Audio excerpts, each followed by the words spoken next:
time that we are able to spend together and study your word. Pray that you will open our hearts and minds and absorb what we're about to read and learn. Pray that you will be with those of our number not able to be with us, those that are shut in and not able to get out, those that are not feeling well, those that are traveling. Pray that you watch over them and bring them back to us as soon as possible. Go with us now as we open our hearts and study your word. Pray that you will always watch over us. This is our prayer through Christ your Son. Amen. Amen.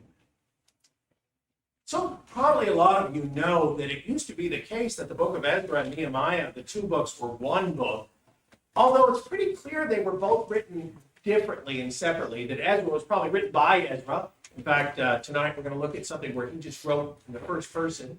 And that the book of Nehemiah was clearly written by Nehemiah. So it's good that they are separated that.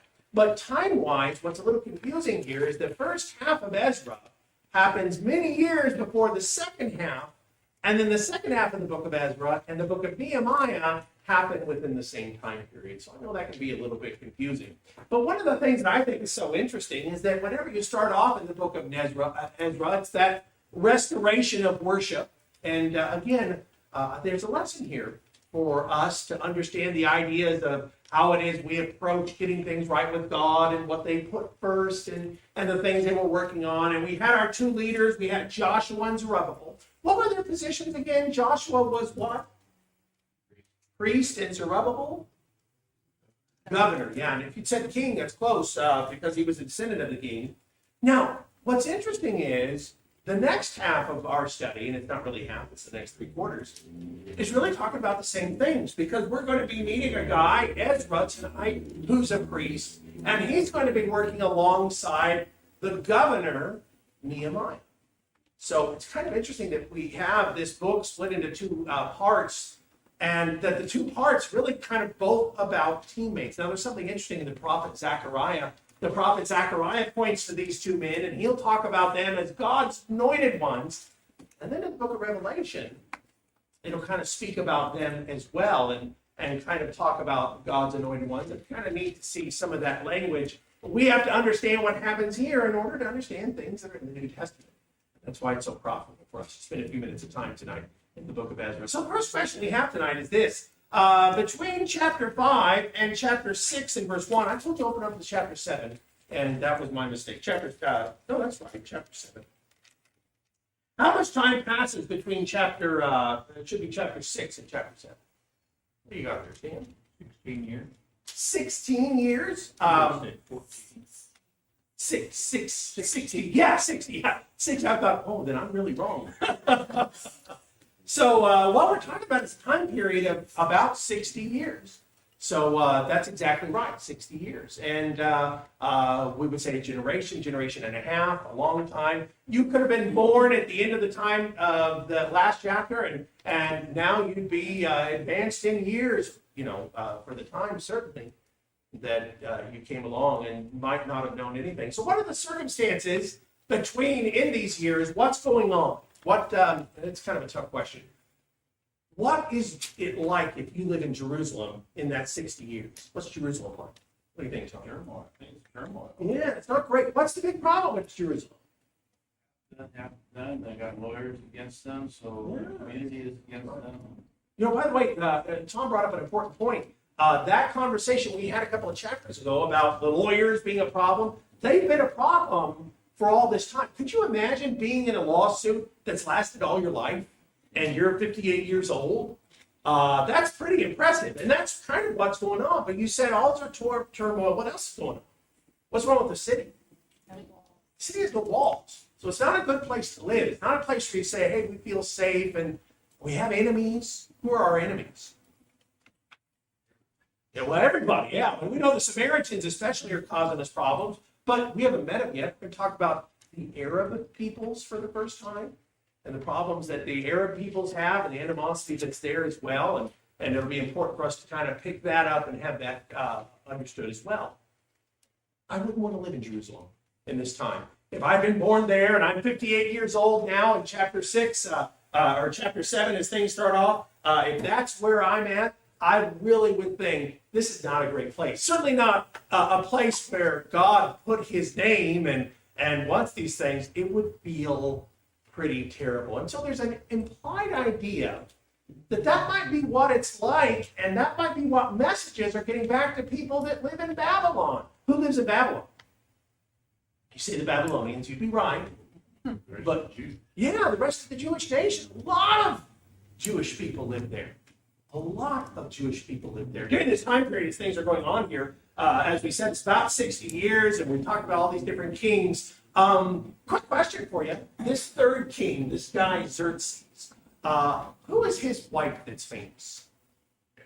Esther. Yeah, so Esther is his wife, and the book of Esther revolves around that time period. So it's kind of interesting that the book of Esther is going on in between this time. The things that we read about there and the attempt to kill all the Jews in the Persian Empire are going on there. But now we're coming up to the time of a king named Artaxerxes. Artaxerxes. Do you know how old Ezra might be? That's a fantastic question. And it's good because he's almost certainly not as old as it sounds like at first. And I say that to say, when it talks about his father, the person pointed to as his father, died 100 years before. So I think, well, he can't be that old. So it's kind of hard to pin down. He doesn't really give us a genealogy that's really firm for us to grab about that. So no, we don't know. We can speculate that if he's called a priest, how old would he have to be minimum? Yeah, so we can deduce that. But that's really about it. That's really about it. I would think that the journey he's about to make is such that I wouldn't want to make it if I were, advanced in years and traveling was difficult. And this is a difficult journey to make as well. So it's a really good question. Really appreciate it. So we've got a Persian king, and his name is Artaxerxes, and Brian loves Artaxerxes. He's just a really interesting guy. Remember, his stepmother is Esther. It's kind of interesting. His mother in the Persian Chronicles was a woman named Amestra, which sounds a lot like Esther. And, I always thought, wouldn't that be something if Esther was his mother? But he's a really great guy. He's one of the few world kings that points to God, the one true God, and glorifies him. That letter that he wrote in this chapter, if you got to read that letter, just think about the fact this is a pagan king that's not really pagan, is he? He seems to understand the significance of glorifying God. And back when we were talking about Darius, and Darius said, I want to rebuild the temple so they'll pray for God, pray for me. Artaxerxes doesn't say that. He says, well, they just need to do it because that's the nature of God. And that impressed me. I told you before, I love the Persians. They're fascinating people. The Persians are the only ancient empire that outlawed slavery. Kind of an interesting thing. They outlawed human sacrifices too. They did. They were just really a pretty fantastic nation of people. And Artaxerxes might have been one of the best kings that they had, and that's why he played such an important role here in chapter 7. Actually, he played an important role for us earlier too, but in chapter 7, and also again in Nehemiah chapter 1 and chapter 2, because he's going to be friends with Nehemiah, and that's a big deal. So.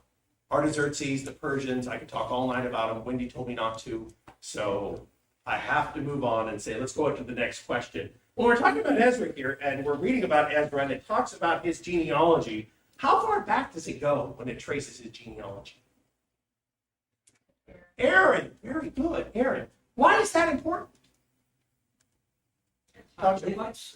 Yeah, because it proves that not only is he a Levite, but he's actually descended from Aaron, and only Aaron's descendants what?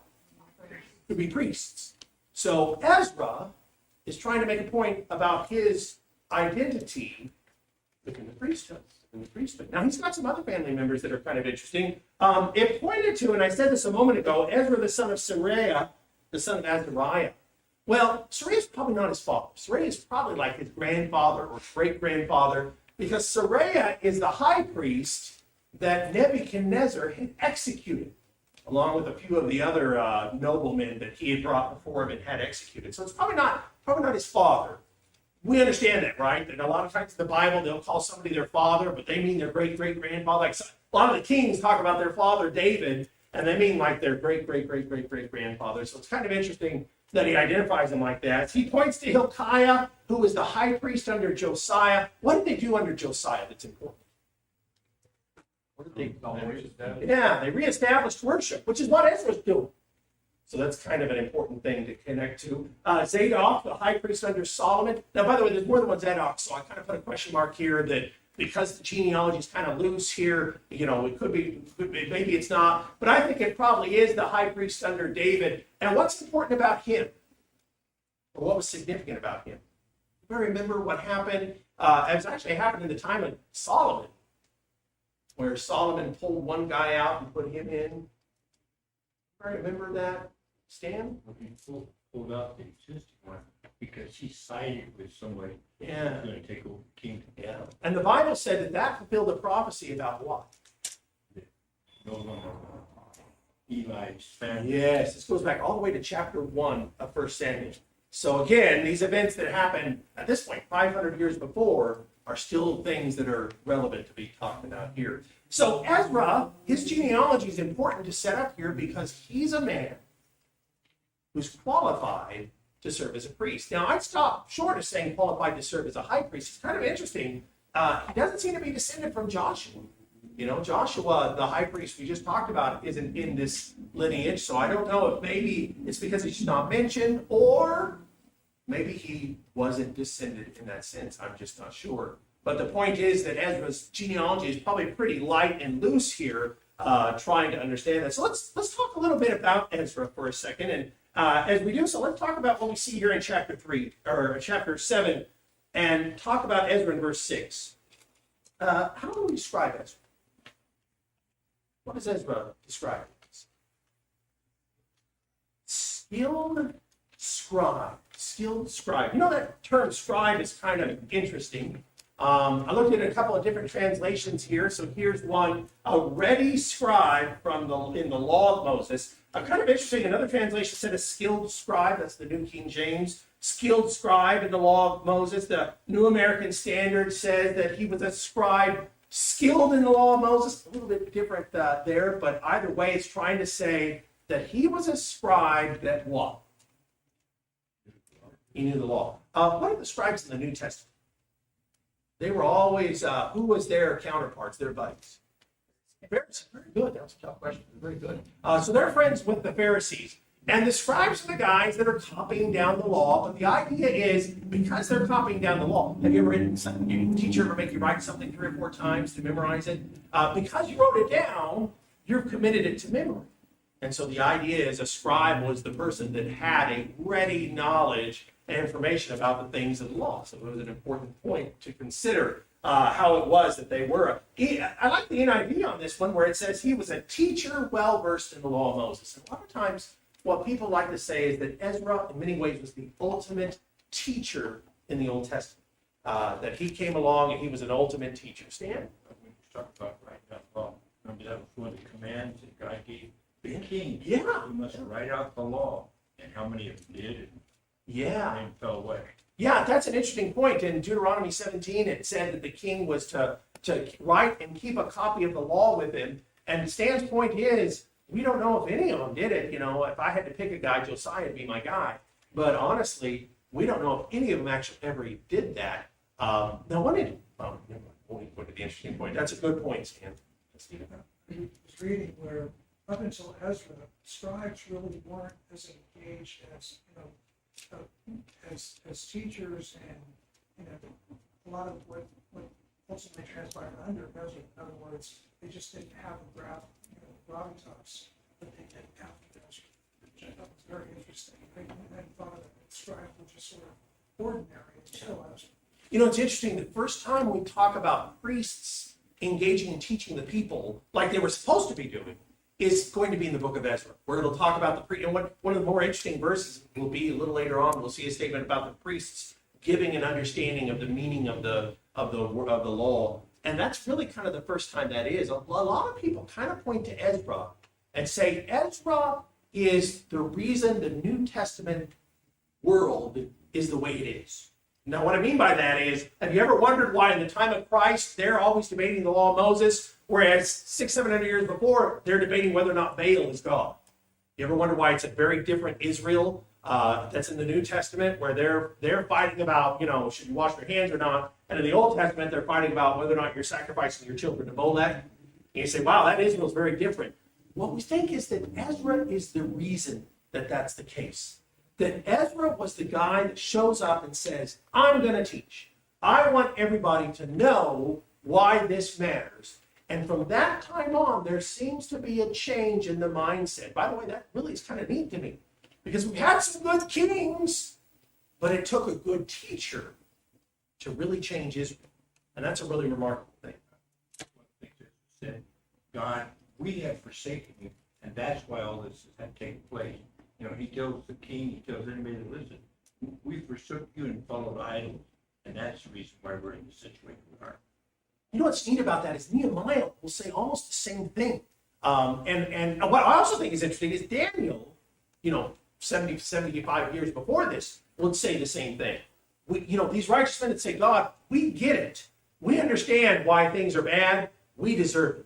All we're hoping is that you might keep some of your other promises about restoring us. That's a really neat point. I'm just wondering if you might see any kind of symbolism in a miniature Moses in Ezra. In other words, bringing the people out of another nation and forming the Israel prophet priest. I would, because in some ways you could say the great scribe was Moses, because he, inscribed the law of Moses, and the great teacher. But really, Ezra is the one we kind of see in that role too. So, there really is a sense of a parallel between him and Moses. Add on to what you said earlier about the New Testament, the Old Testament. Look at the New Testament. All the Jews every Sabbath are in the synagogue, learning and teaching. And that's kind of the model that the church uses almost for our teaching. So in a sense, we're still going on. Yeah, that's a neat point. Did you hear that? So it's kind of neat to think that we're still engaged in things that Ezra started on. The idea of our constantly studying the Word of God. Of course, that's the pattern of the New Testament. But it follows from these things that Ezra is there and interested in getting going. In fact, when you come to it, the first question you might ask is, why does Ezra want to go back? And the answer is what? What's his goal? He's not there to rebuild the walls, by the way. What's he want? He wants to teach the law, yeah. He wants to teach. He wants people to know the things about God. George? Back in time to Ezra, we had Isaiah, Jeremiah, all the prophets condemned the priests for not teaching. Yeah. So it's kind of neat, George, to think about this. Ezra is really the first priest that does his job. That in the sense that he's the guy that stands up. And you're right, those Old Testament prophets were constantly accusing the priests of failing.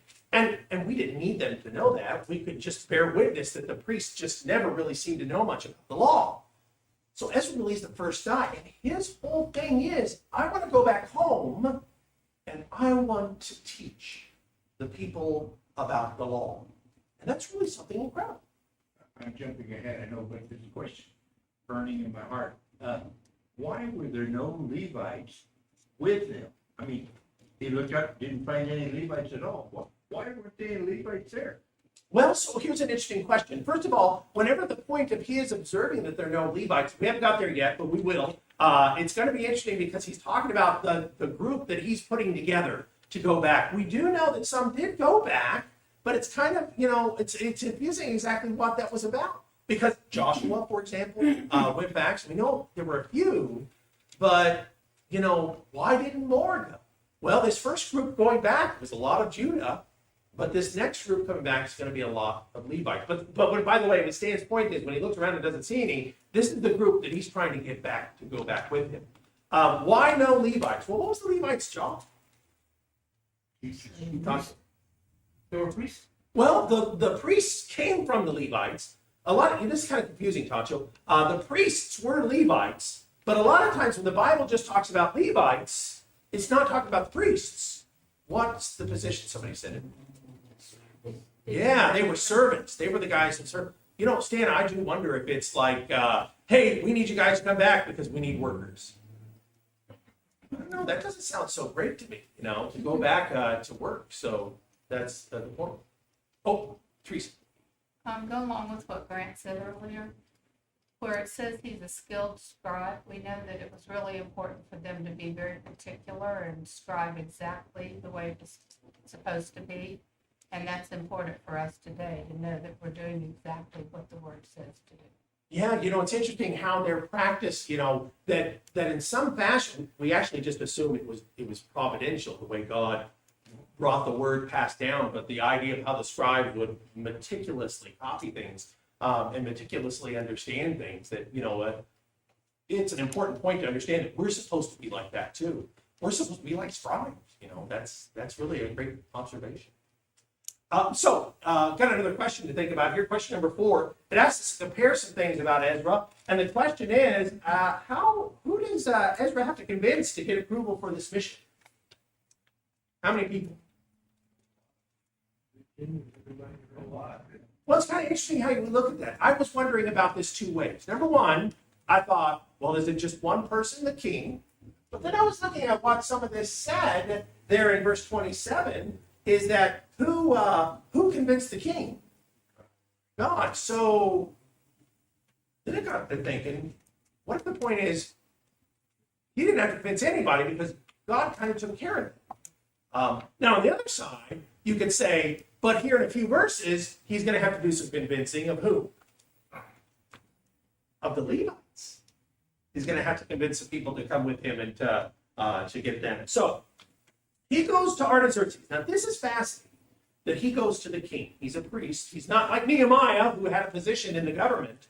He doesn't have a position in the government, and he goes to the king. But again, let me just kind of plug it in there, what a great guy Artaxerxes is. Then Artaxerxes then drafts this letter that we read about here. We won't read it for the sake of time. But Artaxerxes, the king of kings, and his decree is, number 1, he says, you've got permission to go back. He says, first and foremost, permission to volunteer as many as want to go. The king and his 7 counselors, I'll come back to that question number 6 here in just a moment, that they say you're supposed to take all the wealth that you need to take. The wealth, he said in verse 16, all the wealth of the province of Babylon. I think that's a lot, but the implication is all that you need, the financial resources are there. Verse 19, he wants them to reset the temple and bring the things of the temple back in there. He goes on to give an obligation of the other authorities. Whatever Ezra the priest of God, how many times did you see the God of heaven term that Artaxerxes used? I love that. Whatever this priest of the God of heaven needs, whatever is commanded, verse 23, I love that too. Whatever is commanded by God, let it be diligently done. That kind of devotion is almost never even found in Israel. Somebody who says, whatever God says, let it be done. Love Artaxerxes. For why should there be wrath? What else does he say in verse 24? Best news you can have, Pete. What? They're not going to be taxed. No taxes on this. Wow. But I'll tell you what, the thing that really blows my mind the most, the reason why, after I was doing some studying on this, I got to think of that Artaxerxes as something else, was this last part at verse 25. And you, Ezra, according to your God-given wisdom, set magistrates and judges who may judge all the people who are in the region beyond the river, all such as know the laws of your God, and teach those who do not know them. Here is a king, a Gentile king, authorizing a priest of God to set up what kind of positions? Priests, legal magistrates of the Persian government to teach people the law of God. I get goosebumps. Could you imagine the governor saying, hey, he calls Brian, like she does all the time. Brian, I'd like you to get some teachers in that congregation, and I want to make sure that they go to the public schools and they start teaching people how to know God. Could you believe that? Well, I tell you what, it seems less likely that a Persian king would, and he just gave an order to have teachers appointed as magistrates of the Persian government to teach people the law of God. That's why I say, when I think of great kings, there's probably nobody quite as good as Artaxerxes. George?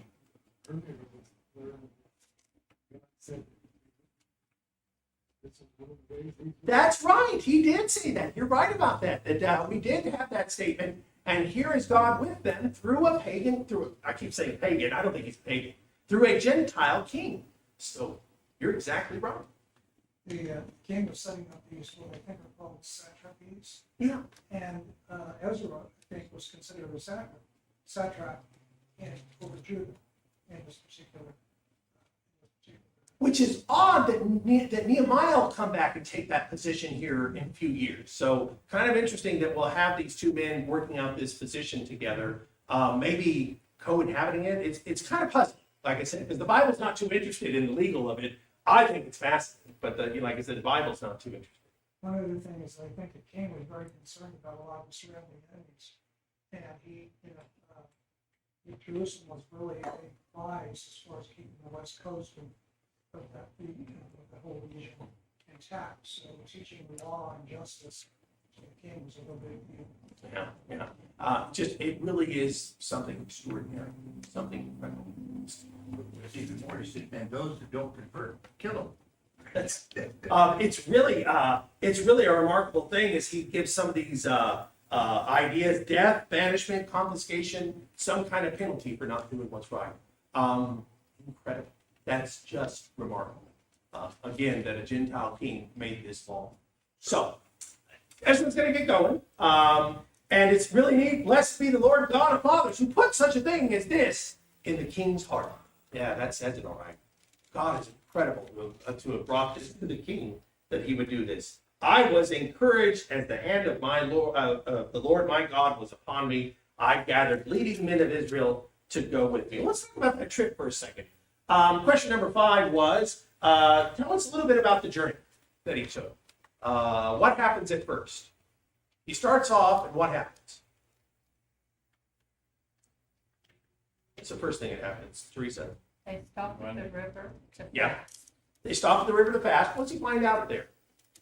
There's any Levite. It's kind of funny that I wonder what's going on here as they're talking. Yeah, well, priest too, or yeah. Wait a second. There's no Levites. And so what does he do?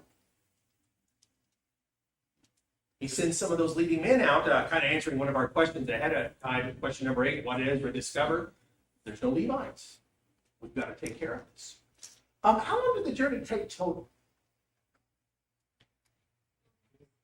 4 months. It's a 900-mile journey. That gives you a good sense of things, by the way. 900 miles, 4 months. How are you making that trip? By foot? Now, what do you have with you on top of the people? Just a little bit of money, right? You know, you have so much money, it's heavy. I've never had that much money in my life, but so much money that it weighs a lot. Now, you load up a bunch of wagons. Just think about this for a second. You're loading up wagons full of gold, okay? Gold, silver, whatever you got. And they're getting ready to go. And what does Ezra say we don't want? What does he say? No, we won't take it. Guards! You know, it's, by the way, kind of an interesting thing. When we get to Nehemiah, when Nehemiah makes this journey, he'll take half the army with him. Kind of interesting, a little bit of a difference there. Ezra says, no guards. Why not? Oh, I'll understand. Go ahead. But he said, because I told the king God would be with us. And we got to trust him. Wow. I tell you what, I just, comparatively, just stick $100 bills in your pockets, hanging out, and walk through the worst parts of Portland at night and see. That's what Ezra's saying. We're going to trust God. We're going to trust God. It's really incredible. Get a picture of what that looks like here. Here's a map that has a sense of where he's at. Now, this also documents where Nehemiah came from, but here in Babylon is where we begin our journey with Ezra coming across here. And they think it's a different route because the routes had changed in the time of the original journey 60 years before to bring him over here. But 900 miles on foot, that's a pretty hefty journey, carrying all these things to get there. Now, the thing that we asked the next question about, what was the story of the 7 counselors that's mentioned in question number 6, mentioned in verse 14? What do we have about them? What's their story, George? They had the permission to come before the king. You know, it's kind of interesting. I read one commentator that thought maybe Nehemiah was one of those later on. I don't know. But, you know, the 7 princes are also mentioned where?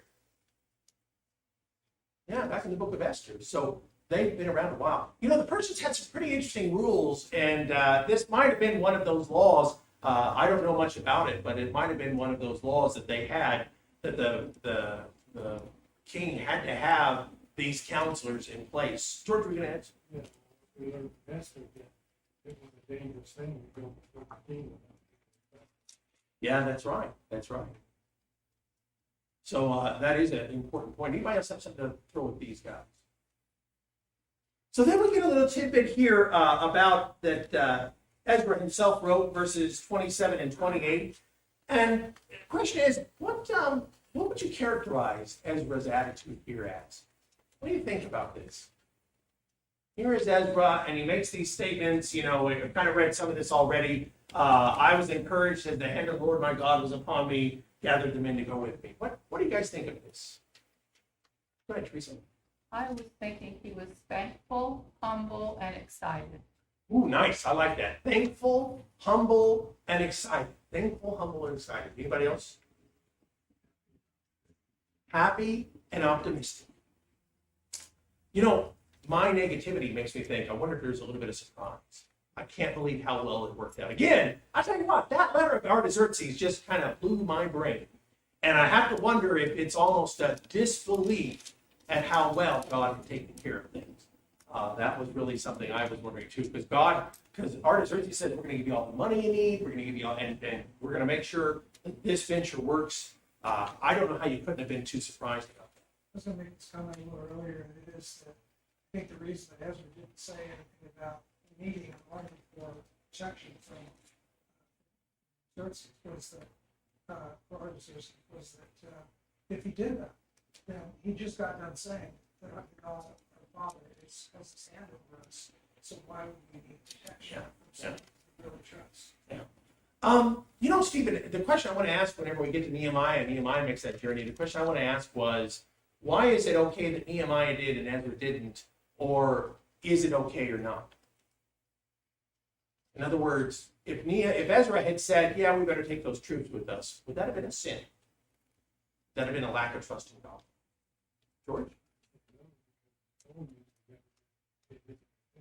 Paul, how many soldiers did Paul have when they took him up to Caesarea? 240 just for him? It was something like that.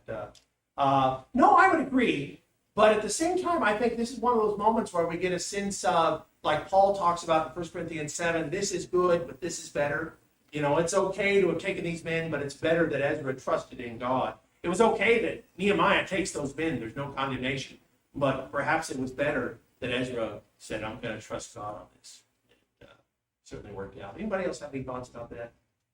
So that's kind of an interesting thing to think about here. I want to jump ahead for the sake of time and move ahead to the issue we already mentioned was that they had no Levites. And they needed the Levites and the temple servants to be brought in.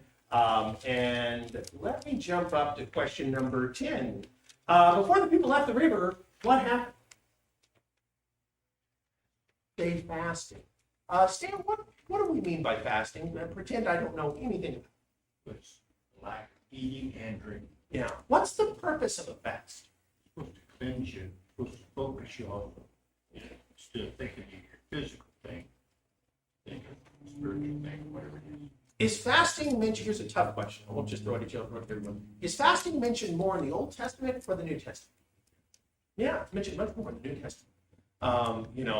So the Old Testament fasting is actually more of a New Testament practice than the Old Testament practice. So Stan brought up the idea of fasting on food. One of the things that's often used is they'll term the idea of an affliction of ourselves, that we're, by denying ourselves of something, it brings about what? Well, verse 21, what does he say the goal is there? What does he want to do? Humble. You know, that the idea of that deprivation is humbling. And so there's a sense of the accomplishment there. I'd love to jump into the idea of fasting and us fasting today. Absolutely. We probably don't do it like we should, but the idea of fasting is not the idea that it does add some supernatural characteristic to our prayer, but it's a way of reflecting the idea of We're humbling ourselves before God by this deprivation, and it's an important thing for us to consider. So before that, they set up this that they might seek God, the protection, because this journey is such a difficult journey. Question number 11: what responsibility did Ezra put on the priests? What was he put them in charge of? Yeah, they're in charge of the money. That's kind of interesting because, if the bandits attack, well, who's in the most danger?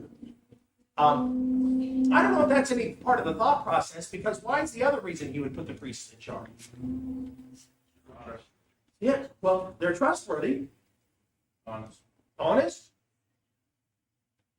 I think somebody said it's their job. They're in charge of these things. One thing I think is interesting is kind of a thing of, you guys are going to be handling these things from now on, so you need to be responsible for them. These are their instruments of use. These are their tools, if you would. And worship that they're supposed to bring in, they're supposed to be using these tools. So it makes sense that they're going to be the ones that are going to be put in charge of these things. Question number 12. Between verse 7 and 9, it talks about the idea that they left on the first day of the first month to begin the journey. And then in chapter 8, verse 31, it says it was the 12th day of the first month. Oh, Bible contradiction. What do you guys stand? Well, they came there to prepare. I mean, Ray just left on a trip, but I heard him a day or two before he left, they were preparing to go. So you may say, well, that's money. Well, you actually be down to 2. Yeah, that's a good point. And one thing to think about too is that they had left, but what did they do? Stop. They fasted. They had to get some other people involved. So no, there's no problem for us to consider in how these passages go, George. What a great question. I was going to say nobody's really sure. I saw a couple of people put it way up north of Babylon, but I don't think anybody actually knows where that river was. Yeah, so it might have been. That's a good point. Actually, I didn't think of that. That it might have been a 12-day journey itself. Like I said, I saw some put it north of there. It's interesting about the river at that time. There were all sorts of canals and stuff that are gone today. I mean, that whole terrain has changed so dramatically. The city of Babylon itself, what's it look like today? That's right, desolate. It's completely barren. It's hard to believe there was ever the Hanging Gardens. It's hard to believe there were ever a single farm in the area as desolate as this area is. I was looking at a picture of Baghdad from like 700 AD, and not nearly as long ago as this was, and it was a completely different looking city. It's completely gone to what that was. So this whole region changed dramatically. We can't find a lot of these places. Didn't God say that Babylon nobody inhabited it anymore? And when they travel around that area. So jackals will be in it. Jackals, yeah, that's how I was remembering. Yeah. No people. Yeah, it's interesting, and we think that was probably by the 200, 100 BC. It was almost entirely desolate. So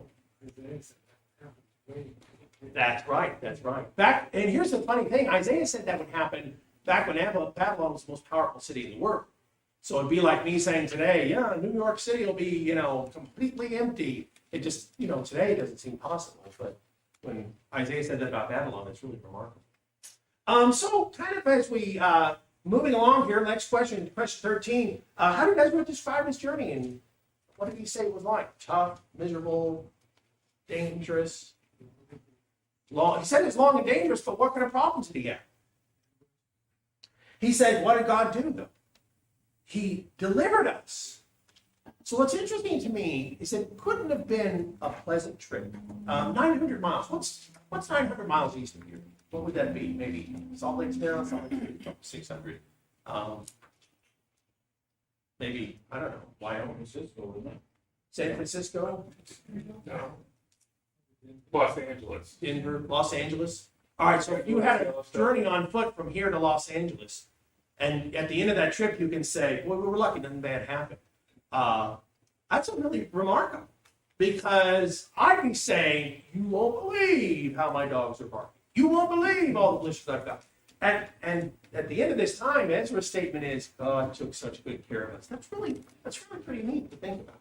Well, even apart from, any criminals or bandits or anything they might run into, we know that a lot of Israel's enemies at this time and they'll resort to some pretty underhanded means to try and stop them. I have to wonder if Israel's enemies knew what was coming, because boy, wouldn't that have been a great time to jump on these things? Now, of course, you have this letter from Artaxerxes that's pretty hefty, but still, I have to wonder had the, we're going to meet some of these enemies in the coming chapters. If these guys had known what was coming, this would have been some kind of thing to have ambushed. So interesting that they get through here. Like I said, we have to say providential. Nothing else we can say about that. So they get to Jerusalem. At the end of this chapter, they arrive there. What is the first things that they get doing when they arrive? Yes, the very first thing they start doing after that 3-day rest, it says, is they bring the temple items to set things up, and they start the sacrificial system. Now, we have to assume that we know that there's been some sacrifices already there, but now we're bringing in the people that are supposed to be taking care of things. Now that worship is actually coming together the way it's supposed to come together. And this is special. This is exciting, because here's what Ezra's whole thing was about. I'm here, and it's all going to be good from now on. What do you mean, no, Stan? What's he going to have to deal with? Take care of their own house. Yeah. Well, he's going to have to deal with people. And for 60 years, that's a long time to be backsliding. And that's what a lot of people have been doing. And that's what we're going to pick up on next time. So as we kind of wrap up tonight and remind ourselves of the things that we saw here. Here is Ezra's great journey. He trusts in God. His great goal is to be a great teacher. Go ahead. One of the things I thought was interesting that they did after they got back to Jerusalem is they counted all the money again and made sure that they still had everything they were supposed to have. I didn't even think about that. That's interesting. What do you think that's about? Just to, Maybe just to know what resources they have now. take an inventory. Counted it anyway. I wonder if the idea, that's very interesting. I hadn't thought about that. So I wonder if maybe I should have done some math to see how many, how much would it take to call that much in weight. That would be interesting. Out. Yeah, because the silver was about 60,000 to 70,000 pounds. So what do you And the think? gold was about another 10,000 pounds plus some other. What do you think wagon-wise that would take? I mean, 1,000 pounds per wagon? I don't know. I don't know, depending on what was, I just, as I see her and think that, I mean, that route. that might have been hundreds and hundreds of wagons. Because you're not just, of course, the gold, you've also got food, your possessions. You think of the wagon trains coming across, I don't think many wagon trains would have been this big. If, with the 20 new team, right? yeah. 20 new teams to haul that borax out of there. Well, that's right. And you put the silver in a bag, and you start 500 miles later, the bag's full of holes. Yeah, And now you're going along picking up coins behind the wagons. yeah. I mean, it could have been a real mess. Here's what I think. Again, I have to wonder if some of this isn't just this providential journey of protection. And like I said, I think about what Debbie said, taking into account might have been surely we lost something on the way. Surely a wagon disappeared. Surely somebody turned around and ran off. And so it's interesting to see just how successful this journey was. Because these our ancestors coming over here in these wagon trains, what was your survival rate? You had 20-25% of people dying on these journeys, and they're making a journey that's about as big as moving. We said from Denver to here. That's about as big as the Oregon Trail. So we're really talking about a pretty massive train, and nothing happened, and that's really incredible. So we're at a time. So we'll stop here. Thanks. Really neat comments there and thoughts on these things. Pick up next week.